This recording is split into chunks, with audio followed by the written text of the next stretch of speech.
Hi, I'm Marianne from the Wagon Quilt Company in Springville, Utah. And today we'll be doing the tutorial for the block of the month, Around the Corner by Wendy Williams. This is block number 8, and it will be the outer borders of your quilt. Today we're going to be talking about how to piece the curved borders that will become a part of your quilt. And this one is really fun. I've really enjoyed putting together these curved block pieces. Wendy Williams gives you some really good instructions of how to cut and how to put everything together, but I'll give you a few little hints that might help you with your blocks. The fabric that you got in your kit this month is the background for the entire border. And so you can put together these blocks and then you'll be ready next time to do some of your applique. You can go ahead and start with some of it, but you'll get the wool and for the houses and the trees next month in your kit.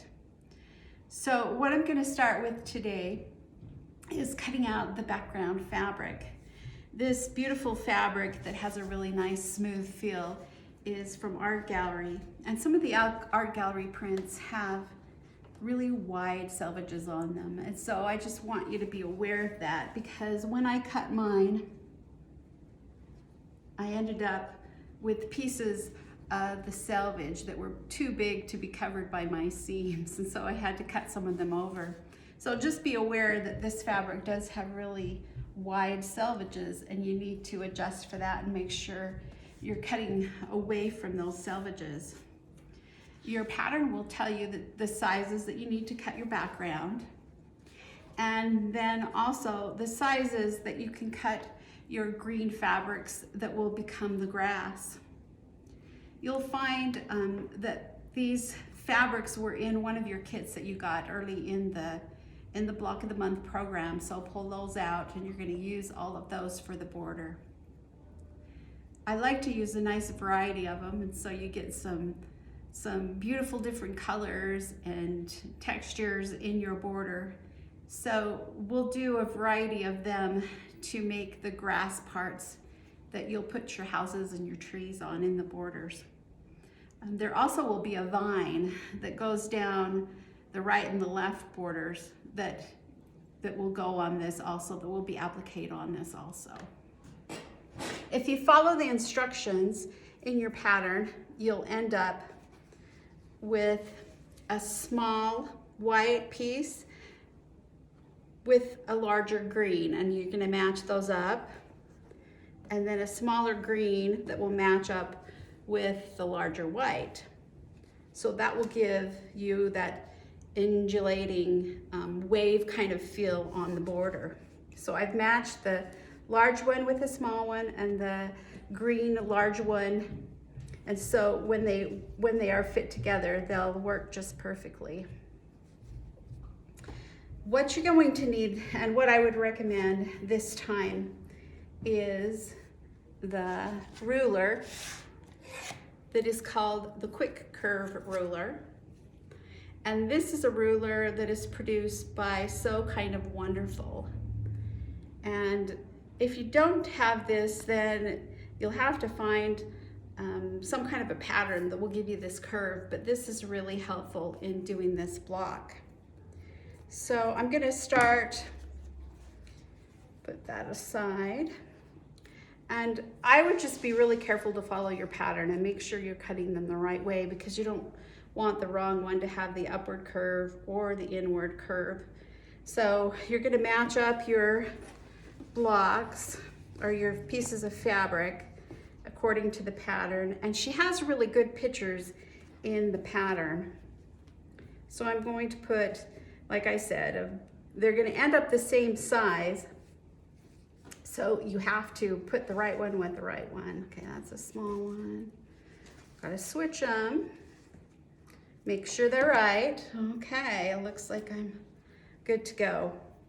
Your blocks are going to end up, one will look like this when it's finished, and the other one will look like this when it's finished. And when you put them together, you can see that it will become like a wave, up and down and up and down. And then it looks like a hill, and actually one of these will look like the water because you're going to put a sailboat on it, which is really cute. So I'm going to pick out this larger white piece right here and put it on my mat. And with my quick cut ruler or my quick curve ruler, and find my rotary cutter. Let's see, I put it, grab it right here.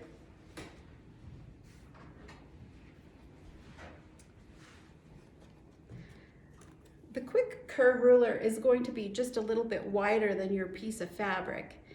And so she does remind you that this hole in the center is the middle. And then when you lay this on your piece of fabric, you're going to come in 1 3/4 quarter from this edge and 1 3/4 inches from this edge, and lay it right on your piece of fabric. So be really careful as you do this. The very top curve of your ruler is going to touch the top of your piece of fabric. So I have both sides 1 3/4 from the edge, and this dot is in the middle, and the very top of the curve matches the top of the piece of white fabric. So I'm going to check it a couple of times, make sure it's right. And then there's a little groove in this ruler that you're going to put your rotary cutter into, and just follow the curve of that groove, and you end up with your piece looking like this, with it having that gentle curve. The piece that will coordinate with this one will be the smaller green piece. Let me pick one of those. So if I have this one with an upward curve, then this one will have to have a curve going the opposite way. So I'm gonna look at the pattern really carefully again, watch her photos. I'm going to take this quick curve ruler, lay it on there the same way with 1 3/4 inch on either side. And instead of the top of the groove coming with the fabric, I actually put that groove right on the bottom edge, or the very bottom corner of my piece of fabric. I like to check it a couple of times and make sure I have it on there correctly so I don't make the cut in the wrong place. And then I put my rotary cutter into that groove and cut that gentle curve. So you can see how this cut a little gentle curve on here. Now these two pieces will be able to match up to make a hill.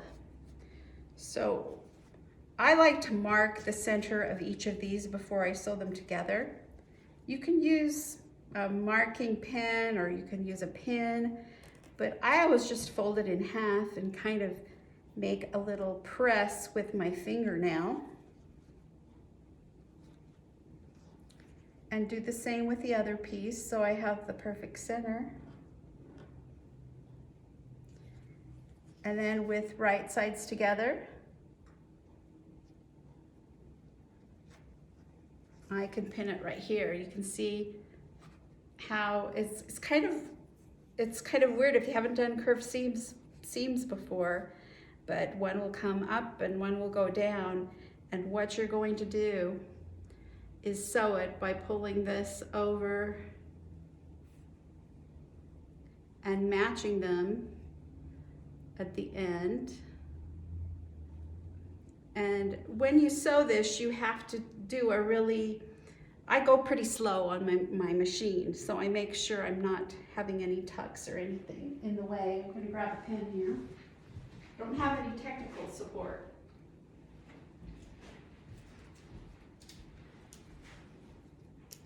So I'm going to pin this right in the middle where those match in the middle. And then I'll go to my machine.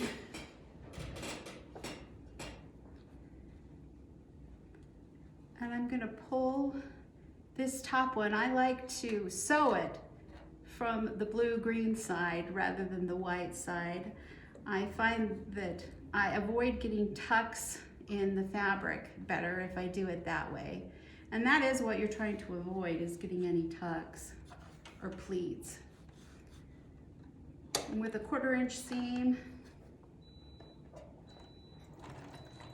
I'm going to match the raw edges, moving that top blue-green fabric.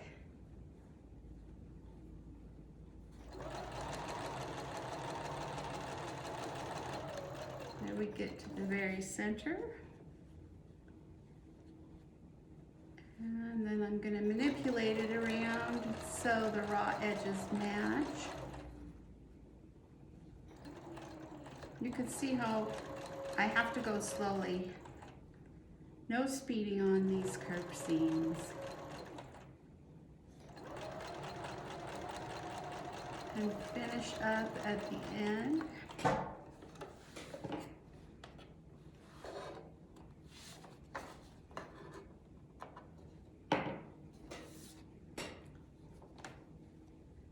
Take my pin out. So this is how it's going to look after I sew it. And then if I flip it to the right side, you can see that I have the curved seam without any tucks or bumps. When I press this, I'll press it to the white or to the inner side, the inner curve. And you don't have to trim it or anything. It just naturally turns really beautifully. And there you have your, actually this will end up being the low part of the grass. You can see it'll come this way. I'll show you how to do the next one too, which will give you the hill. I'm going to use a smaller piece of white that I have and grab my quick curve ruler, place it on there with the middle, and I'm going to take a look at my picture because I want to make sure that I'm doing it correctly. So this one, I'm going to match that curve, where it is in the notch, right with the top of my white fabric. So I'm going to check that it's in the center and that the points meet the corners of my ruler. And then right in that little curve, in that little groove, I'm going to cut it out. You could do several at a time, but if you're worried about making them really accurate, you may do each one of them separately. So that's going to give me my little curve there.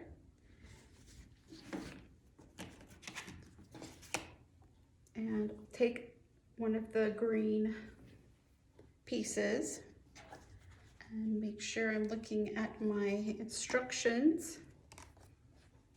This one I'm going to place the quick curve ruler this way, and the very top of the fabric is going to match the top of the groove. And I need to make sure it's centered.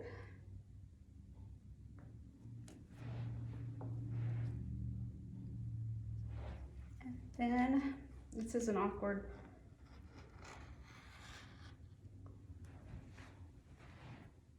angle. I'm going to come over here and cut this other part.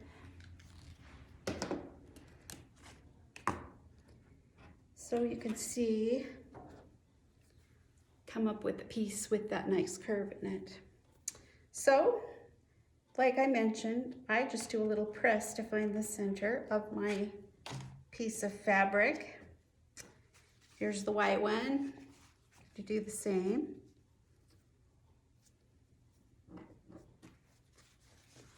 And I will match those press parts because that will be the very center.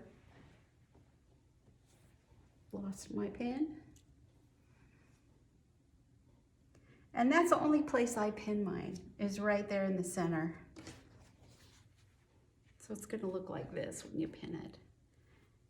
And I'm gonna turn it on this one. I'm gonna sew it from the white side because that's the side I kind of fold in. So I'm going to match the seams 1/4 inch down here and then sew all the way around.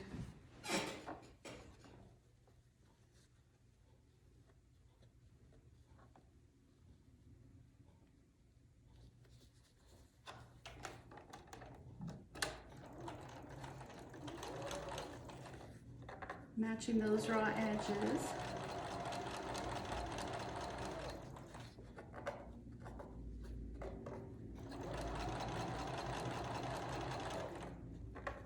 So I'm sewing from the side that sort of folds in, the one that has the inward curve. And that will be different for each of the 2 sets of blocks. I don't want to get any pleats in the fabric here. And sometimes it's a little bit tricky the first time you do that, not to get any kind of pleats here. Okay. Nice and smooth.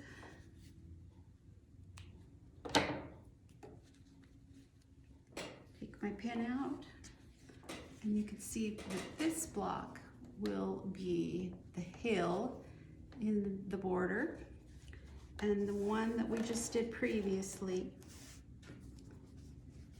will be the valley.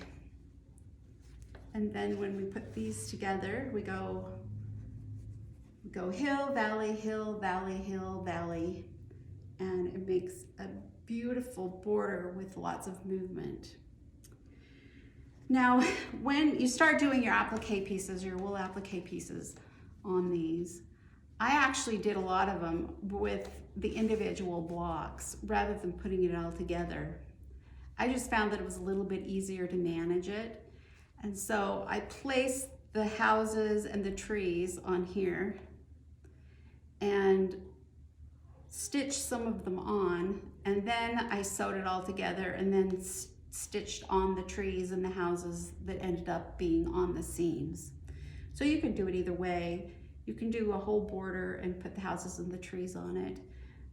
She doesn't give you a guide of where to place them, she just gives you the picture. And so I would just use your imagination, and you don't have to do it exactly like she did, but you can make it really fun with the little trees and the houses. A lot of my houses ended up on the hills rather than in the valleys. It seemed like a good place to put them. But next time we'll talk a little bit more about wool applique and give you some ideas for how to do your applique. These borders become so large because the quilt is large that this part of your quilt probably takes the most time in stitching and putting it together. But I think you'll really enjoy doing these curved seams. If you have any questions or need any additional help, I would be happy to help you individually. Just contact me here at the Corn Wagon. I'm usually here on Tuesday, Wednesday, and Thursday, and just give me a call.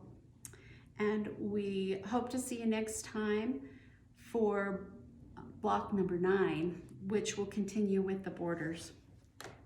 Hope you're well and that everything's going well with each of you. And thanks for following us on Around the Corner Block of the Month. See you later.